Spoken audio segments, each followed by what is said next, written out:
जय दोस्तों, बहुत बहुत स्वागत है आप सबका एक बार फिर से हमारे इस चैनल में। और आज दोस्तों ऑपरेशन सिंदूर को लेकर कई सारे खुलासे हम लोग करने वाले हैं और आपके सवालों के जवाब भी आज हमें मिलेंगे, जिसको लेकर आप अक्सर हमसे क्वेश्चंस पूछते हो।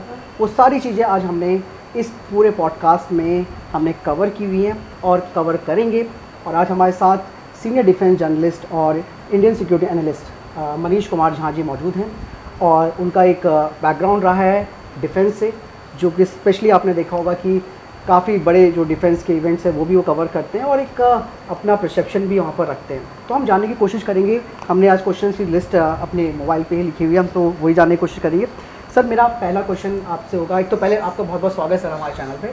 Thank you so much for inviting me Kishan. Your program is one of the best and I keep watching it and it's very credible. आपका प्लेटफॉर्म इतना क्रेडिबल है, सो मुझे खुशी है कि आपने मुझे बुलाया अपने प्रोग्राम पे। Thank you sir. सर, अब क्वेश्चंस की तरफ अगर हम बढ़े तो पहले मैं आपसे एक नॉर्मल से शुरुआत करूंगा कि ऑपरेशन सिंदूर क्या था और इसके तकनीकी उद्देश्य क्या रहे। ऑपरेशन सिंदूर एक माइलस्टोन है इंडिया के डिफेंस पॉस्चर का। ये डिबेट पिछले कई सालों से, इनफैक्ट डिबेट से डेकेड से चल रहा है कि इंडिया का डिफेंस पॉस्चर कैसा होता है। हमारी जो कंट्री की सॉवरेनिटी है दो एस्पेक्ट पे डिपेंड करती है। एक कि हम अपने कंट्री को बाहर से सिक्योर कैसे करते हैं, प्लस जो विद इन हमारे कंट्री की प्रॉब्लम होती है, for example insurgency, extremism, Naxalism, दो एलिमेंट है। एक को हमने काफ़ी हद तक ख़त्म कर दिया है अपने देश में। जो दूसरा हमारा डायमेंशन है वो है एक्सटर्नल अटैक और होमलैंड को कैसे सिक्योर करें। ऑपरेशन सिंदूर एक बहुत बड़ा मैसेज देता है और जो एम्बिग्यूटी है, जो एक कन्फ्यूज़न हमेशा से चला आ रहा है। इनफैक्ट 2019 बालाकोट के बाद और उरी अटैक के बाद भी ये कन्फ्यूज़न चला आ रहा है कि इंडिया का डिफेंस पॉस्चर है क्या। अगर हमारे कंट्री में बाहर से फॉर एग्ज़ाम्पल जो आपने पहलगाम में देखा है, पाकिस्तानी टेररिस्ट आए जो कि स्टेट स्पॉन्सर्ड है, बैक्ड है, इसके लिए कोई फैक्ट की ज़रूरत नहीं है, ये वर्ल्ड वाइड प्रूवन फैक्ट है। दुनिया को पता है कि ओसामा बिन लादेन जो अतुबाबाद में थे, वो वहाँ के 18 किलोमीटर मिलिट्री कैंप में उनकी शेल्टर थी।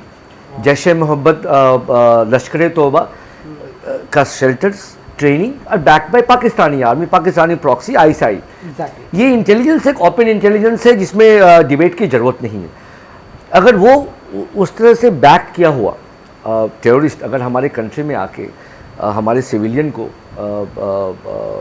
The way they murder in the brutality, it calls for a stern and serious action. जो ऑपरेशन सिंदूर ने प्रूव किया है कि अगर आप हमारे देश में आएंगे, अगर आप हमारे देश में टेररिस्ट भेजेंगे, तो हम आपके खिलाफ एक्शन लेंगे।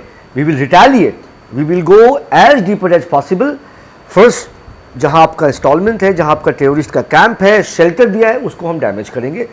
और अगर आप वहां से बात नहीं बनी तो हम आपके मिलिट्री इंस्टॉलेशन पे, जहां से आप उनको बैक करते हैं, वहां जा सकते हैं। ये ओवरऑल ऑपरेशन सिंदूर ये दिखाता है इंडिया का पॉस्चर।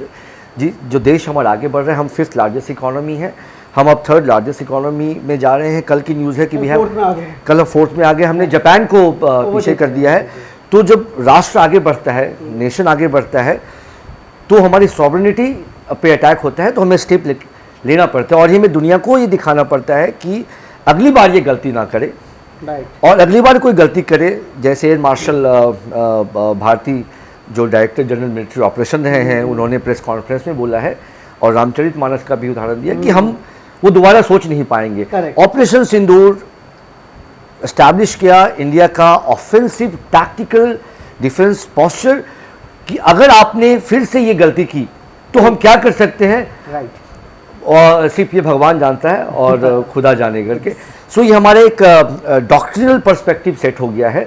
हालांकि जनरल चौहान जो चीफ ऑफ डिफेंस स्टाफ है, उन्होंने एक कैटेगरी बोला है कि हम अपने एक्शन से प्रूव कर चुके हैं, हमारे पास एक रिटर्न कोहेसिव नहीं है, बट ये एक्शन दिखाता है कि हम क्या कर सकते हैं, हमारा पॉस्चर क्या होगा। Operation Sindoor in nutshell establishes the fact कि we can be very offensive, tactically, strategically very offensive, और ये सक्सेस स्टोरी हमारा दिखाता है कि हम कितना कर सकते हैं in terms of integrated command, integrated attack, integrated cohesion towards our enemy target, especially in this situation जब कोई terrorist attack करता है। सर जब बात आती है स्वदेशी हथियारों को लेकर, इस बार ऑपरेशन सिंदूर में ये प्रूफ हो गया कि भारत की जो इंडिजिनस टेक्नोलॉजी है वो यहाँ पर गेम चेंजर रही। और एक चीज़ यहाँ पर एक सवाल अक्सर उठाया जाता है कि ऑपरेशन सिंदूर के दौरान ऐसे कौन से वेपन्स थे जिन्होंने न केवल यहाँ पर भारत को मतलब प्रेजेंट किया और प्लस भारत को भी एक तरीके से ये आप ये समझ सकते हैं कि भारत को पाकिस्तान के रिटेलिएशन से एक तरीके से बचाया, जिससे देखते हुए अब स्वदेशी हथियारों की डिमांड भी बढ़ रही है। किशन, इसको दो फेज में देखना होगा। जो फर्स्ट डे जब हमने पाकिस्तान को वार्न किया और हमने पाकिस्तान को बताया कि हमारा जो स्टेप होगा वो डिसाइसिव है, लेकिन वो आपके मिलिट्री इंस्टॉलेशन पे नहीं है, आपके सिविलियन इंस्टॉलेशन पे नहीं है, वो टेररिस्ट कैंप में हमारा है। और उसका एक लिमिटेड इम्पैक्ट हम चाहते हैं, एक warning and to revenge what they have done, ताकि दोबारा ना कर सके। हमने बहुत प्रिसीजन अटैक किए हैं। उसमें दो चीज़ हमें देखने पड़ेंगे। एक एयर डिफेंस को हमने जो प्रूफ किया है, ये वाकई एक अपने आप में अनप्रेसिडेंटेड ये एक्टिविटी है इंडियन मिलिट्री की। सो मच सो मेरी एक डिबेट हो रही थी और वाशिंगटन यूनिवर्सिटी के लीडिंग एनालिस्ट जो कि वार कॉलेज यूएसए से आते हैं, नाम मैं मिस कर रहा हूँ, उनका ये एडमिशन था कि the way Indian defence integrated defence attack and defence ecosystem जो दोनों ने काम किया, वो उनको भी आश्चर्यचकित कर गया कि ये इंडिया का कोहेशन अटैक इतना ज़बरदस्त और डिफेंस इतना कैसे हो सकता है। हमने बहुत सारी चीज़ों को पहले यूज़ किया। अपने एयर डिफेंस सिस्टम लोगों को पता होना चाहिए, ये बहुत प्रमोशन में नहीं आती है ये चीज़ें, क्योंकि ये बहुत सेंसिटिव है। हमारे पास मिनिमम 5 लेयर हैं और हम पब्लिक डोमेन में जो बातें करते हैं वो 3 लेयर की बातें करते हैं। फर्स्ट लेयर में हमारा ऑलरेडी अगर आप देखें जम्मू कश्मीर में हमारे मैन पैड पोर्टेबल होते हैं, गन होते हैं। फॉर एग्जांपल अगर मैं बात करूं L70 जो कि बोफोर्स का दिया हुआ है, शूडी स्मेक गन है, एक राउंड में 200 बार फायर कर सकता है, कई स्वार्म ड्रोन्स को वो ख़त्म कर सकता है। हमने ये चीज़ें अटैक में यूज़ किया है और अपने डिफेंस में बचाने के लिए हमारे पास ICC, हम सबसे अच्छी बात है हमारे पास नेटवर्क सेंट्रिक कमांड सेंटर है, जिसका आपने फोटो देखा होगा, दैट वर्क वंडर। वो आकाश तीर एक उसका एक्सटेंशन है।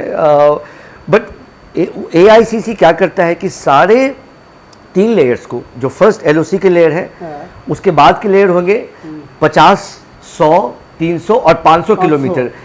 ये एक ब्रॉड डिफिनीशन है, कॉन्क्रीट डिफिनीशन मैं नहीं बता पाऊंगा, बट ये ब्रॉड डिफिनीशन है। इस रेंज में हम क्या क्या हथियार यूज़ कर सकते हैं, तो हमने इसको बहुत बारीकी से यूज़ किया है।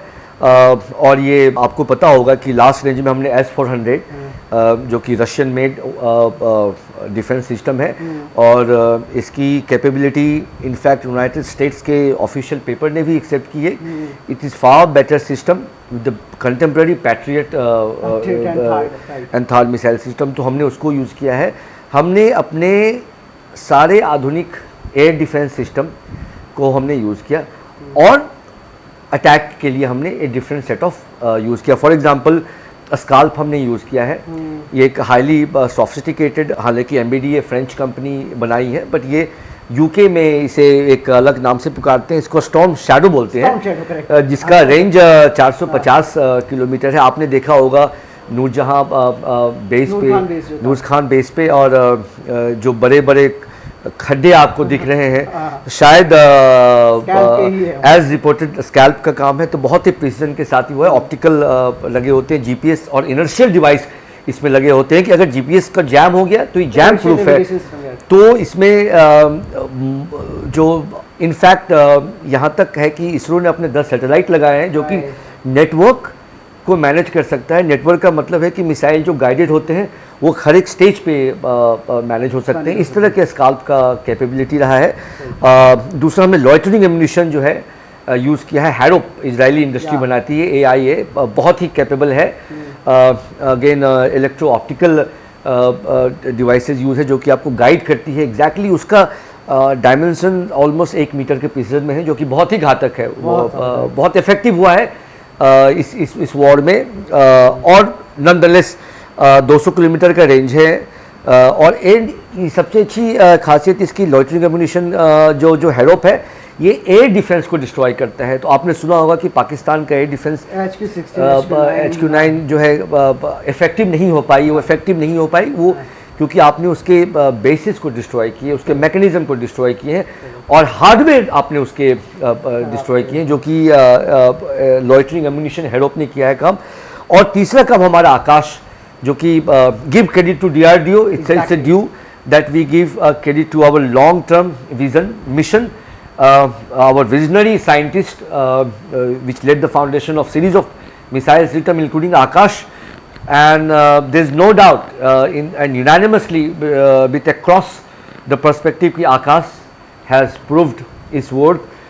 45 किलोमीटर के रेंज में आकाश का precision up to the mark था, लेस देन 1 किलोमीटर का उसने डैमेज किया है और मल्टीपल वे में उसने डैमेज किया है। Last not to forget Shilka 20 mm guns है, 20 किलोमीटर रेंज है, जिसने पाकिस्तानी ड्रोन्स पे काफ़ी कहर बरसाई है। इनफैक्ट एज रिपोर्टेड और सोर्सों से मैं आपको बता दूं, शायद पब्लिक डोमेन में भी है कि LOC के पास अगर आप जाते हैं तो आपको ड्रोन्स की बारिश गिरती हुई मिलेगी। आपको ड्रोन्स हर एक 15 किलोमीटर 10 किलोमीटर पे आपको ड्रोन्स के सॉन्ग्स मिलेंगे और गिरे हुए मिलेंगे, डेड ड्रोन्स मिलेंगे, डैमेज ड्रोन्स मिलेंगे, मोस्टली जैम हुए हैं और शिल्का का भी बहुत बड़ा योगदान हुआ है। सो दीज इक्विपमेंट, जिन सारे इक्विपमेंट जिस साथ में एक इंटीग्रेटेड कमांड के काम किया है। मैं बार बार बोलना चाहूँगा कि ये एक तरह से एक बहुत बड़ा सक्सेस स्टोरी है इंडियन आर्म फोर्सेस का, कि हालांकि ऑपरेशन इंडियन एयर फोर्स की लीड रही है, there is no doubt about this. मैं ये भी कहना चाहूँगा कि ये in terms of doctrine myth जो तोड़ा गया है कि इंडियन एयर फोर्स को हम एज ए सपोर्ट सिस्टम देखते हैं, ये रेडिकली ये चेंज हुआ है और प्रूवन हुआ है कि Indian Air force is about air force superiority. ये आज तो है, कल को ये हमारा फ्रंटियर कॉम्बैट फोर्स है और हमारा फर्स्ट अटैक फोर्स है, जिसको अगर सिंपल लैंग्वेज में बोले ये हमारा पहला प्लेटून है अगर हम लैंड फोर्सेस में बोलें, जो वो अटैक जाएगा। और ये इंटीग्रेटेड हुआ है और इसका सक्सेस हम तीनों कमान को देंगे और इस तरह से हमने डिफेंस के क्षमता को अपना आगे बढ़ाया और अटैक किया है। करेक्ट सर, एक चीज़ और मैं पूछना चाहूँगा कि पाकिस्तानियों को अभी तक ये नहीं लग रहा कि शायद उन्हें नुकसान हुआ है या नहीं हुआ। यहाँ पर एक बड़ा सवाल आता है कि जिस तरीके से पाकिस्तान के एयर डिफेंस सिस्टम्स की पोल खुली है, इसके अलावा जो चाइनीज़ वेपन्स को उन्होंने अपने में शामिल किया था उसकी भी पोल खुली। वहाँ के लोग ऐसे इतने ज़्यादा, जिसे आप कह सकते हैं कि मतलब बेवकूफ़ बन चुके हैं कि वो इन सब चीज़ों को मानने से इनकार कर रहे हैं। हालांकि कल एयरफोर्स ने एक ऑफिशियली स्टेटमेंट जिसे हम कह सकते हैं उसमें बताया कि हमारे पास पूरे प्रूफ है कि हमने कैसे इनके अवाक्स को हमने ख़त्म किया, इनके JF-17 F-16 को ख़त्म किया। लेकिन ये पाकिस्तान उल्टा, ये पाकिस्तानी सर हमें बोल रहे हैं कि हमने आपके राफेल फाइटर जेट को मार गिराया। तो इस राफेल फाइटर जेट को मार गिराने को लेकर इनके जो दावे हैं और वेस्टर्न मीडिया के दावे हैं, ये कितने सही हैं सर? शायद आपको या आपने खबर सुनी होगी, पाकिस्तान के पास एक एयर डिफेंस सिस्टम है जिसका नाम है EDI, साहब ने बनाया है, स्वीडिश मेड है। No doubt system is capable, but वो काम क्यों नहीं किया? इससे दो चीज़ें पता चलता है। काम क्यों नहीं किया? क्योंकि आपके पास ट्रेन मैन पावर नहीं, आप उसको हैंडल नहीं कर पाए। और ये दिखाता है अनप्रोफेशनलिज्म ऑफ पाकिस्तानी आर्मी कि ये अगर आप सिंपल लहजे में बोले तो आपकी पोल खुल गई। आपके पास एक सिस्टम है। मैं ये नहीं मानूंगा कि पाकिस्तान के ये जो चाइनीज सप्लाई सिस्टम है they did not work properly. It is obvious that जो पाकिस्तान ने जो चाइना ने पाकिस्तान को सप्लाई किए वो एक्सपोर्ट क्वालिटी के इंफीरियर सिस्टम है। जो एक्सपोर्ट क्वालिटी का मतलब होता है हायर क्वालिटी की मतलब होती है कस्टमाइज होती है। जो चाइना ने जो पाकिस्तान को सप्लाई किया वो लोअर क्वालिटी के हैं। द रीज़न बहुत सिंपल है, आपको देखना पड़ेगा कि मिलिट्री और इकोनॉमी और इक्विपमेंट ये सब आपस में जुड़े हुए हैं।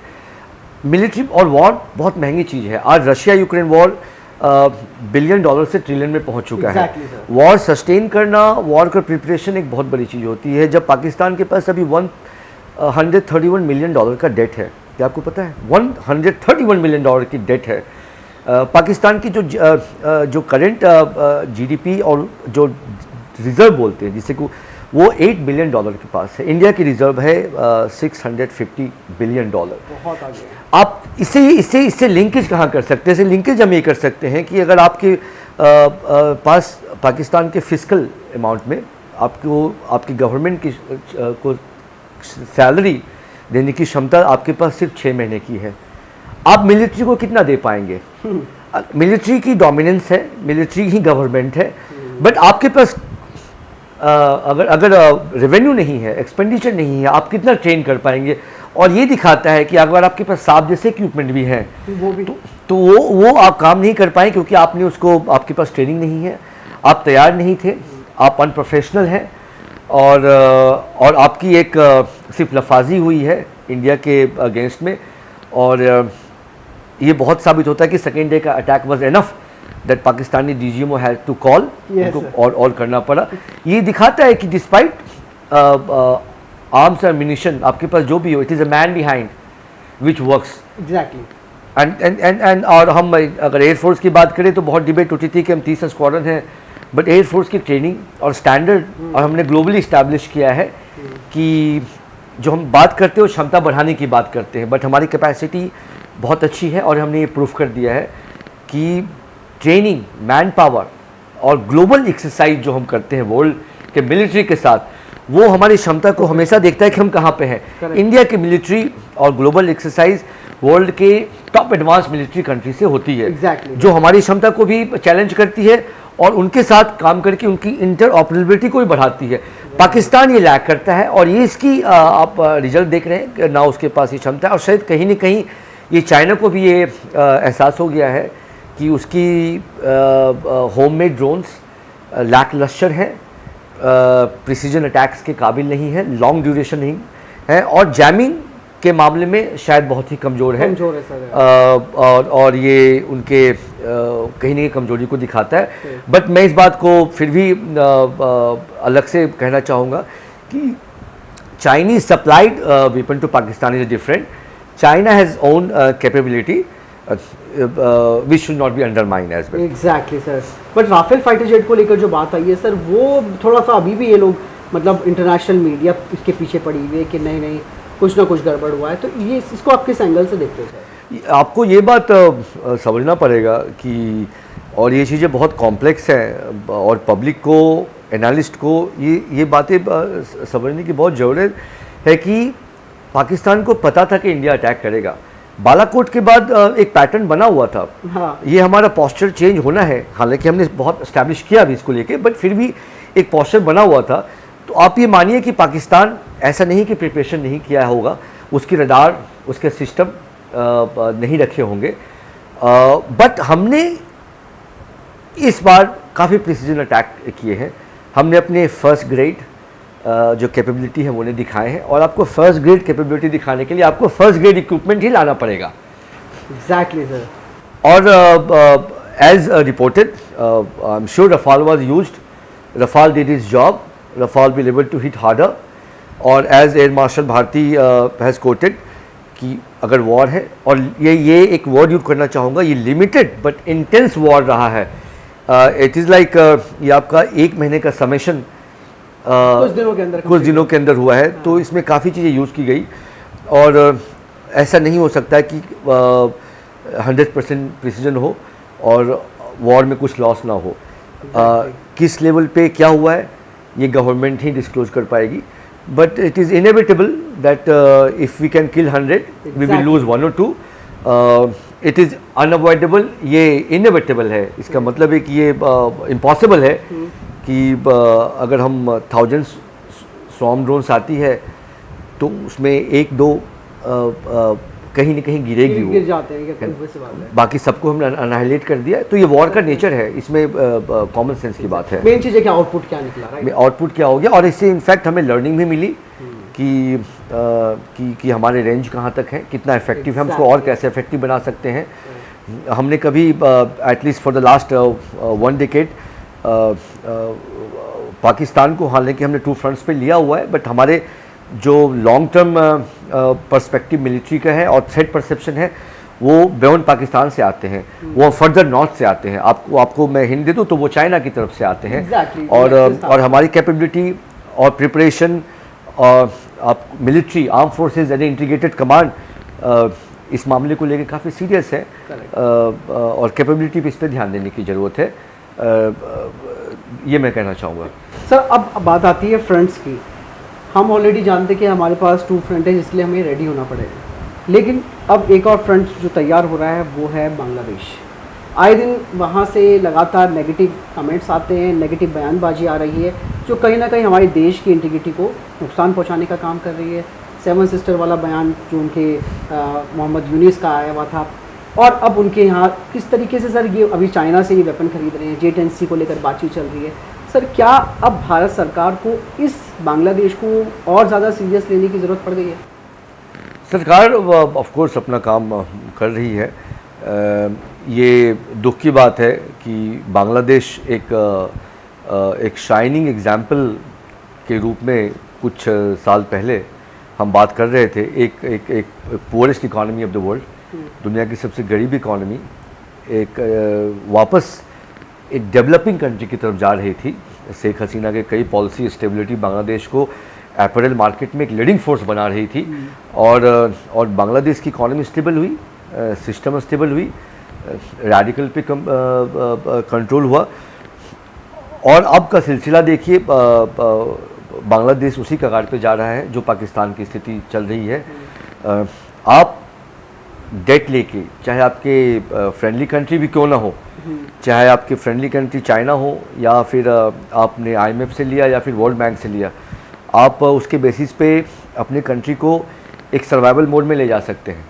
बट आपने जो ग्रोथ का पैटर्न रोका, जो ग्रोथ का पैटर्न रोकने का मतलब है कि आपने 3 डेकेड या मिनिमम 2 डेकेड का जो काम है उसको आपने जीरो पे ले आया। बिल्कुल। जो पिछले 20 साल में जो काम हुआ आपने इसको जीरो किया, आपको फिर उसको बढ़ाने में 2-3 डेकेड और लगेंगे।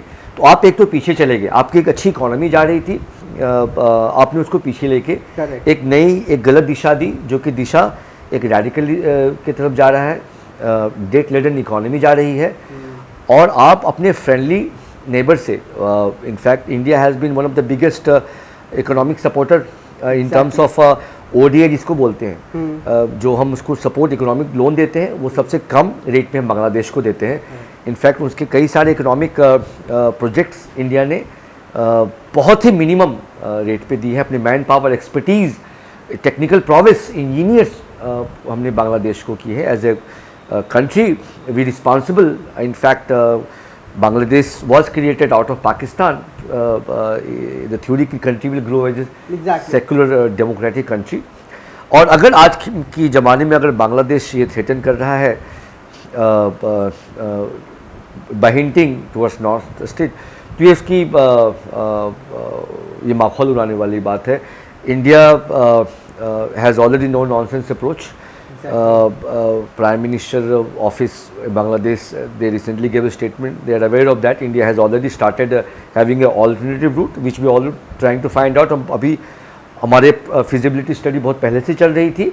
अभी इस एपिसोड के बाद हमने इसको बहुत आगे बढ़ाया। हमारा एक ऑल्टरनेटिव रूट होगा जो कि हम ट्रेड को बाईपास कर लेंगे। हमने बांग्लादेश से जाने की समुद्र को क्रॉस करने की गलावान प्रोजेक्ट है, और उससे हम कनेक्ट कर देंगे। कलकत्ता होते हुए वो बाकी कंट्री से वो कनेक्ट करेगी। तो ये जल्दी होने वाला है। इस पर इंडिया ने ऑलरेडी कई बिलियन डॉलर की सैंक्शन की है और ये बहुत तेज़ी से काम करेगा। और आई थिंक ये बांग्लादेश के लिए अच्छा लेसन रहेगा कि आप अपने गुडविल नेबरहुड में ख़राब करके, अपनी इकोनॉमी को ख़राब करके आप रेडिकल रास्ते पे जा रहे हैं, तो आपका पाकिस्तान का जैसा हाल होगा। और ये लोग उनके रियलाइज़ करेंगे जल्दी ही। करेक्ट। बात आती है आत्मनिर्भरता को लेकर। आज की तारीख में हमारे यहाँ डिफेंस स्टार्टअप कंपनियाँ लगातार एक के बाद एक बढ़ती जा रही हैं और प्लस इनोवेटिव काम कर रही हैं। ऑपरेशन सिंदूर ने बहुत कुछ हमें सिखाया भी है, और हमारे जो डिफेंस स्टार्टअप है, जो डिफेंस इंडस्ट्री में स्पेशली काम कर रहे हैं, उनके लिए भी एक बड़ा मैसेज देने की कोशिश की। अब सर आप इसको किस तरीके से देखते हैं कि आगे हमारी जो डिफेंस कंपनियां हैं जो कि लॉइटरिंग म्यूनिशन से लेकर एमुनिशंस रेडी कर रही हैं, उनके लिए अब आगे का कैसा रास्ता रहेगा? आप इसको दो तरीके से देखिए। आप सॉफ्टवेयर में हमारा बहुत नाम है, और ये ऑपरेशन सिंदूर इसलिए मैंने हाईलाइट किया कि जिस तरह से हमने नेटवर्किंग को दिखाया, networking is all about software, इतनी ज़बरदस्त सॉफ्टवेयर हमने मिलिट्री और रोबस्ट तैयार की है। आपके पास एक तरह का प्लेटफॉर्म है जिसको S-400 बोलते हैं, वो रशिया का प्लेटफॉर्म है। आपके पास DRDO को डेवलप किया हुआ टेस्टेड और प्रूवन आकाश है। आपके पास एक फ्रेंच सिस्टम है जिसको स्कैल्प बोलते हैं। आप, ये बहुत डिफ़िकल्ट काम होता है कि आपने तीन प्लेटफॉर्म को, अगर हम पाकिस्तान की बात करें तो उसके लार्जली चाइनीज़ मेड इक्विपमेंट है। बहुत पहले हमारे F-16 हुआ करता था, बट उसके लार्जली जो इक्विपमेंट है वो चाइनीज़ मेड इक्विपमेंट है, और कुछ टर्किश ड्रोन आए हैं। तो उन्हें ज़रूरत नहीं है। हमारे पास बहुत complex advance air defence system और मिसाइल सिस्टम्स और मिलिट्री प्लेटफॉर्म्स हैं, starting from fighter jets to naval and to army platform. For example M77 guns की बात करें, हमने इस प्लेटफॉर्म को एक नेटवर्क सेंट्रिक पे, रियल टाइम डेटा पे लाना, ये हमारे सबसे पहले सॉफ्टवेयर कैपेबिलिटी को दिखाता है, जो हमारे पास वर्ल्ड क्लास है, नंबर 1 हमने इसमें अचीव किया है। हमें अब क्या देना है, हार्डवेयर की तरफ ध्यान देना है। जो हार्डवेयर का मेरा मतलब है कि हमारी डिपेंडेंसी अब इस वॉर के बाद फॉरेन पे कम होनी चाहिए। हमें अपने जो की प्रोजेक्ट्स है, अगर हम एयरफोर्स ने जिस वॉर में दिखाया है, एंड मैं आपको बार बार बता रहा हूँ कि the future warfare is all about air force superiority, एक वर्ड है, और दूसरा एयरफोर्स सुप्रीमेसी, तीसरा बोलते हैं एयरफोर्स डोमिनेंस। अब एयरफोर्स इसके बाद एयरफोर्स डोमिनेंस की बात कर रहा है। डोमिनेंस का मतलब हम ये ना कि उसके अटैक डेटरेंस बने, बल्कि हम उसके स्काई को डोमिनेट करने की कैपेसिटी में, वो तभी हो सकता है जब हमारे पास अपने ओन हार्डवेयर सिस्टम हो। फॉर एग्जांपल हमारे, और वो कैसे आएंगे, जो हमारे की प्रोजेक्ट्स हैं, जो बड़े मिलिट्री प्लेटफॉर्म प्रोजेक्ट्स हैं, वो टेक ऑफ करे। Aircraft, combat aircraft 5th-6th generation, ये हमेशा रहेंगे। ये इनफैक्ट ऑल लेदर होंगे, और उनके वेपन उसको ऑल लेदर बनाते हैं। राफेल को स्काल्प बनाता है, और तेजस को आस्ट्रा बनाएगा। हमें ही देखना है कि हम एक तो fighter jet program, for example MRFA multi road fighter aircraft को हम कैसे आगे बढ़ाएं, हम अपने तेजस मार्क 2 को हम आगे कैसे बढ़ाएं, हम तेजस मार्क 1 को वेपन इंटीग्रेशन में कैसे आगे बढ़ाएं। Aircraft carrier, aircraft is as good as a simple commercial entity until we don't attach the weapon. अगर तेजस में अस्त्र नहीं लगा तो तेजस का वैल्यू नहीं है। तो हमें नेक्स्ट जनरेशन में देखना पड़ेगा। स्पेशली मैं अपने होम ग्राउंड की ज़्यादा बात बोलूँगा, हमें होम ग्राउंड को पुश करना है। Rafale has proven, no doubt about it, it's high quality 4.5-6 generation aircraft with Meteor network centric system हमारे कमान में बहुत अच्छे से इंटीग्रेट कर रही है। बट हमें ये देखना पड़ेगा कि क्या हम तेजस को वेपनाइज कितनी जल्दी कर पाएँ, क्यों डिले ना करें। तेजस के MK1 से MK2 का प्रोसेस को ज़्यादा फास्ट करें, उसी वेपन सिस्टम को एडवांस पे लगाएं, अस्त्र का रेंज बढ़ाएं। हम ये भी देखें कि जो हमारे पास जो बाहर से आए हुए हैं मिसाइल, उसको हम तेजस में कैसे इंटीग्रेट करें। मल्टीपल लेयर्स ऑफ मिसाइल जो है, मीडियम रेंज हो, सरफेस टू एयर मिसाइल और एयर टू सरफेस मिसाइल, इसको हम रेंज को कैसे बढ़ा सकते हैं और इंटीग्रेट कैसे कर सकते हैं अपने होम ग्राउंड प्लेटफॉर्म के साथ। सेकेंड, हम एमका की बात करें, ये बहुत ज़रूरी है कि एमका के प्रोसेस को हम फास्ट ट्रैक करें। एमका का जो इंजन, एरो इंजन की जो बात चल रही, इसको कैसे, इस कॉम्प्लेक्स सिचुएशन को हम कैसे एक नेशनल मिशन के रूप में आगे बढ़ाएं और एयर डिफेंस, और इसको हम कैसे मजबूत बना सकते हैं। हम आकाश के रेंज को आगे बढ़ाएंगे। शायद हम S-400 को भी हम कर सकते हैं, S-400 को भी आगे बढ़ा सकते हैं। और सबसे जो इम्पोर्टेंट है इस वॉर में दिखा है वो है UCAV, जो कॉम्बैट ड्रोन है, जो एंटी ड्रोन है, उसका रोल बहुत ही उभर के आया है।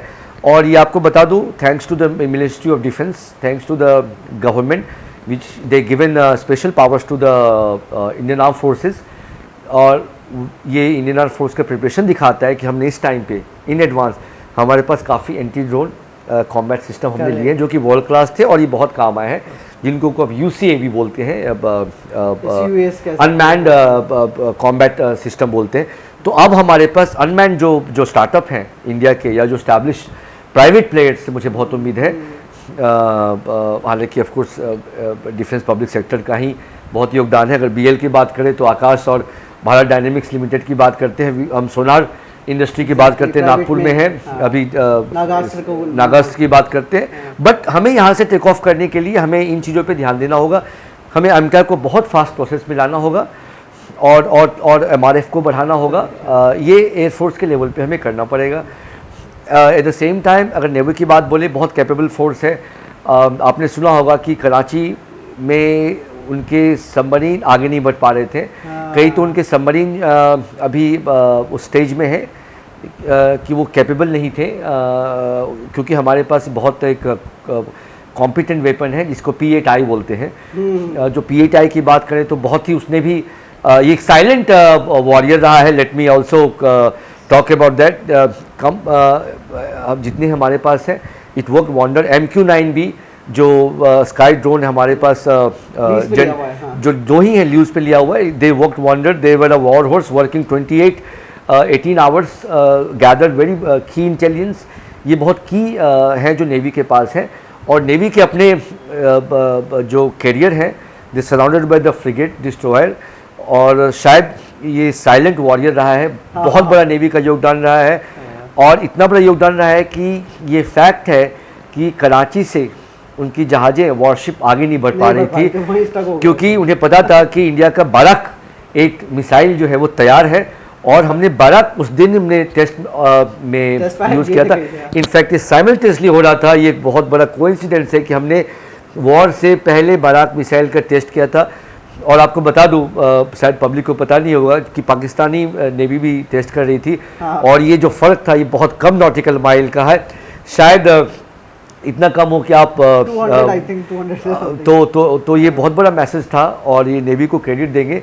और हमारे पास ये इक्विपमेंट और होनी चाहिए। हमारे पास जो इंटेलिजेंस, सर्वेलेंस, रिकॉनेसेंस का जो कैपेसिटी है वो नेवी का टॉप नॉच है। हमें और ध्यान देना है कि हमारे पास P8I जैसी काफ़ी अच्छी मशीन हो। और वो आपको फिर से बता दूं, यहाँ भी इंटीग्रेशन का बहुत ज़बरदस्त काम हुआ। इनफैक्ट नेवी का भी, जो एयरफोर्स का है ICCR, नेवी की अपनी इंटीग्रेशन है। जो P8I जैसे प्लेटफॉर्म, एयरक्राफ्ट करियर और ड्रोन, ये तीनों के डेटा को रियल टाइम इंटीग्रेट करती है। और वो क्विक सेकेंड डिसीजन है कब हम अटैक कर सकते हैं। ये मारक क्षमता थी हमारे कि पाकिस्तान की वॉरशिप वहाँ से कराची से निकल नहीं पाई और हमने उसको बंद करके रखा। वो फ्रंट है। तो हम नेवी की बात करें तो हमारे अगेन कैपेबिलिटी P75I, जो हम सबमरीन की बात बोल रहे हैं, नेक्स्ट जनरेशन सबमरीन, जो AIP लगी हो उसको आगे बढ़ाए। हमारी न्यूक्लियर अटैक सबमरीन जो SSN पे हमें और ध्यान देना है। हम SSN-B पे हम आगे बढ़ चुके हैं। अप्रूवल तो मिल गया, अप्रूवल मिल गया हमारे पास ऑलरेडी है। बट हमें चक्रा के बाद हमें जो रशियन मेड SSN है, हमें अपने न्यूक्लियर अटैक पे एक कोहेसिव पर्सपेक्टिव प्लान इनको लेके और 10 साल का लेके उस पर आगे बढ़ना है। क्योंकि ना वो डिटरेंस है, वो एक वॉर रोकने का डिटरेंस, बट पीस टाइम में भी एक बहुत बड़ा काम आता है, एक तरह से मैसेज देता है। तो नेवी के प्रोजेक्ट को हम आगे बढ़ाएं। मैंने सबमरीन की बात की, प्लस हमारे कुछ जो वॉरशिप है, फ्रिगेट और डिस्ट्रॉयर में हम काफ़ी अच्छा कर रहे हैं। बट हमें सबमरीन के नंबर्स पे और ध्यान देने हैं, बिकॉज एज ए सेड कि हमारा लॉन्ग टर्म बियॉन्ड पाकिस्तान है। और हमारा एरिया इंडियन ओशन है और हमें कल को साउथ चाइना सी भी देखना है कि क्या हो सकता है। और at the same dimension army की कैपेबिलिटी, जो आर्मी के कई प्रोजेक्ट हम अगर बात करें FRCV और FICV को, उसको भी हमें आगे बढ़ाना है इंडिजिनस के वे में। और इसमें ना भूलें कि ये सारी चीज़ें हमें ग्लोबल लेवल पे करनी है। हमें टेक्नोलॉजी में लीपफ्रॉग करना ही पड़ेगा। हम अपने इंडिजिनस लेवल को बेंचमार्क सेट करना पड़ेगा। हमने प्रूफ किया है, बट हमें यहाँ से आगे करना पड़ेगा। हमें best of technology, we should not be shy of collaborating with the global players and we should go scout, mix, learn and do it right in India. Exactly, ये मैसेज। सर, अब बात आती है फ्यूचर वॉरफेयर को लेकर। अभी programme शुरू करने से पहले मैं आपके साथ डिस्कस कर रहा था, तो अभी हाल ही में आप हमारे जो चीफ्स हैं उनके साथ आपकी एक मुलाकात हुई, उस दौरान कई डिस्कशन हुए। तो कुछ ऐसे डिस्कशन जो आप बता सकते हैं हमारे पब्लिक के लिए भी कि आगे फ्यूचर वॉरफेयर को लेकर हमारी आर्म फोर्सेस क्या कर रही हैं। देखिए, मेरी जो as a journalist, as a security analyst, ये इम्पेरेटिव है कि मैं मिलिट्री की लीडरशिप से रहूं। मैं मिनिस्ट्री जो पॉलिसी डिसाइड करती है उनकी बातों को समझूं।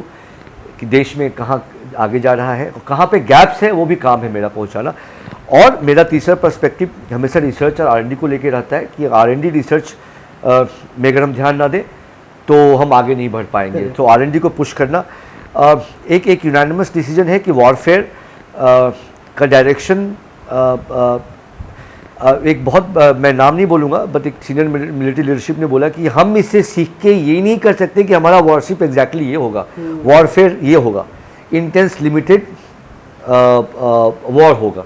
हमें ये देखना है, अगर हम स्मार्ट मिलिट्री हैं, अगर हमारी प्रोफेशनलिज्म प्रूफ कर चुकी है, तो हमें ये एनालिसिस करना है कि 10 साल बाद अगर नेक्स्ट होगा तो वो किस लेवल पे होगा। वो क्या वो कन्वेंशनल और हाइब्रिड के होगा, क्या हमारा बैटल स्पेस इतना दूर होगा कि हमें उसको लेके प्रिपरेशन करनी है। और ये क्वेश्चन मिलिट्री हमेशा तैयार रहती है, उनकी डेलिब्रेशन बहुत इंटेंस होती है, ये लर्निंग है। बट ओवरऑल ये दिख रहा है इस वॉर से भी कि एयर और स्पेस का डोमिनेंस इसमें रहेगा और एयर सुपीरियर डोमिनेंस बहुत ज़्यादा बढ़ने वाला है। मैं ये नहीं डिनाई कर सकता हूँ कि नेवी और आर्मी ये कंपैरिजन नहीं है, बट ये रोल इन टर्म्स ऑफ आप जो फर्स्ट अटैक करते हैं, क्योंकि अब देख रहे हैं वॉर अगर 10 दिन 1 महीने की वॉर हो तो पहला मूव एयरफोर्स करेगी, पहली कॉम्बैट, पहला जेट उड़ेगा, पहला ड्रोन उड़ेगा, पहली अनमैन्ड मैन टीमिंग जो कॉन्सेप्ट है वो with in air space domain में होता है। जहाँ पे कि हम बात करें सपोज एमका और हमारे साथ में एक से स्विफ्ट से फॉर एग्जांपल जो HAL डेवलप कर रही है अनमैन सिस्टम, और एक अनमैन सिस्टम होगी, एक एमका होगा, फॉर एग्जांपल हमारा फ्यूचर तेजस होगा या फिर अभी रफेल होगा, ये एक कोहेजन में उड़ेंगे।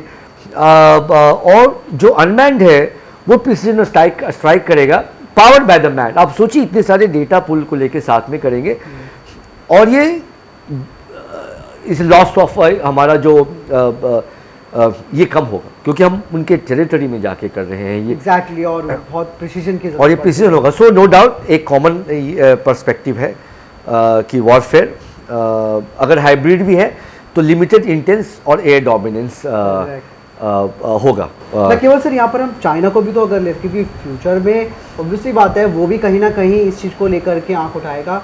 और ये तो आप ये समझिए कि ऑपरेशन सिंदूर के दौरान एक फ्रंट खुला हुआ था, हो सकता था कि अगर चाइना भी फ्रंट खोल के रखता तो शायद यहाँ पे एक चैलेंज हमारे पास आता। तो क्या अब हमारी जो आर्म फोर्सेस हैं वो इन दोनों तरीके के चैलेंज एक्सेप्ट करने के लिए रेडी है?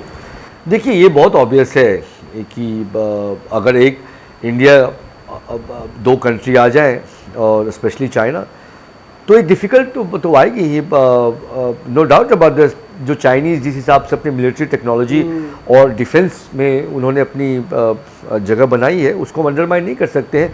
In fact American report publish by the pentagon की रिसेंट रिपोर्ट थी perspective planning of China looking at the future, वो ये बात करती है और इतनी स्टैगरिंग वे में बात करती है कि चाइनीज़ वॉरशिप का production has overtaken American production. तो आप ये देखो कि उनका जो वॉरशिप का प्रोडक्शन है, वो नंबर ऑफ वॉरशिप जो डेवलप करते हैं वो अमेरिका से डबल हो चुका है। अगर आप इसको 5 साल में लेते हैं तो ऑफकोर्स अमेरिका से डबल होगा, तो इंडिया से वो 4 गुना ज़्यादा होगा। ये यहाँ की नेवल कैपेसिटी। चाइना अपने नेवल पे बहुत ध्यान देता है बिकॉज कहीं ना कहीं वो अपने इकोनॉमी को ट्रेड को बढ़ाता है और इकोनॉमी और मैरीटाइम का लिंकेज बहुत होता है।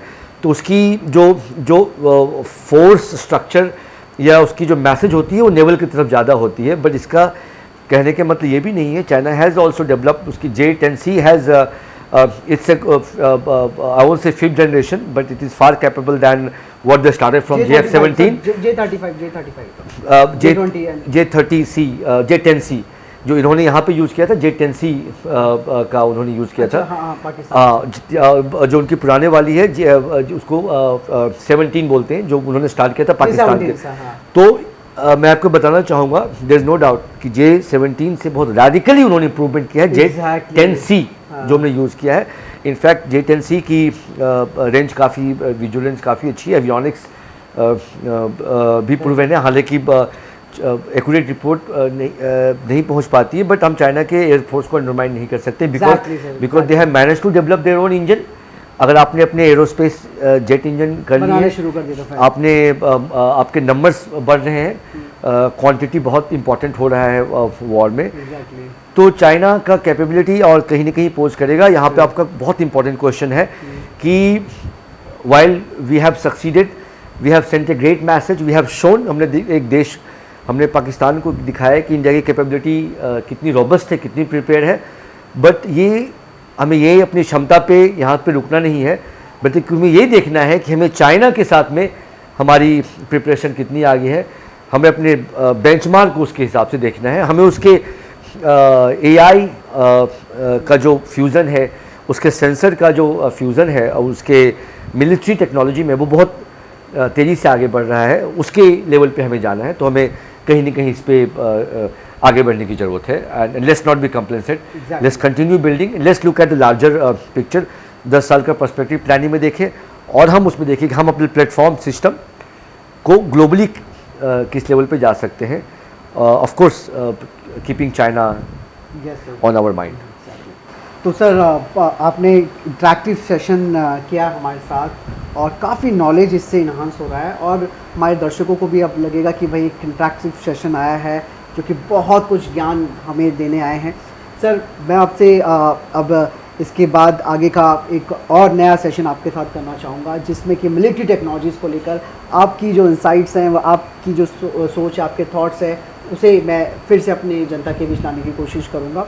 और यहाँ पर सर एक ऑपरेशन सिंदूर को आपने पूरे उसको एक मैनर में आपने कवर करके बता दिया, पूरा एयर डिफेंस सिस्टम, सामने वाले की पावर, हमारी पावर, किस तरीके से एक पूरा जियोपॉलिटिकली आपने इसको एक पैकेज बना करके दर्शकों को आसान भाषा में समझाया। सर मैं आपसे ये चीज़ का बहुत आपसे मतलब शुक्रिया करना चाहूँगा कि इस चीज़ से हमें भी काफ़ी ज्ञान बढ़ा है और हम अपने दर्शकों को और अच्छी तरीके से भी हम भी कोशिश करेंगे कि बताने के कि सर के जो पॉइंट्स हैं वो कितने इम्पैक्टफुल है, कितने एक्यूरेसी के साथ उन्होंने बोले हैं, पॉइंट टू पॉइंट फैक्ट उन्होंने बोले हैं। सर बहुत बहुत धन्यवाद आपका। बहुत बहुत किशन, और मैं अभी इनफैक्ट जो वॉच करने हैं उनको बताना चाहूँगा कि आपके कई मिलियन और इनफैक्ट 1 करोड़ सब्सक्रिप्शन और लोग वॉच कर रहे हैं। ये आपकी क्रेडिबिलिटी का प्लेटफॉर्म है, आप इसी डायरेक्शन में करते रहें देश के लिए क्रेडिबल डिस्कशन, जिसको मैं हमेशा वेलकम करता हूँ। Thank you Kishan, thank you.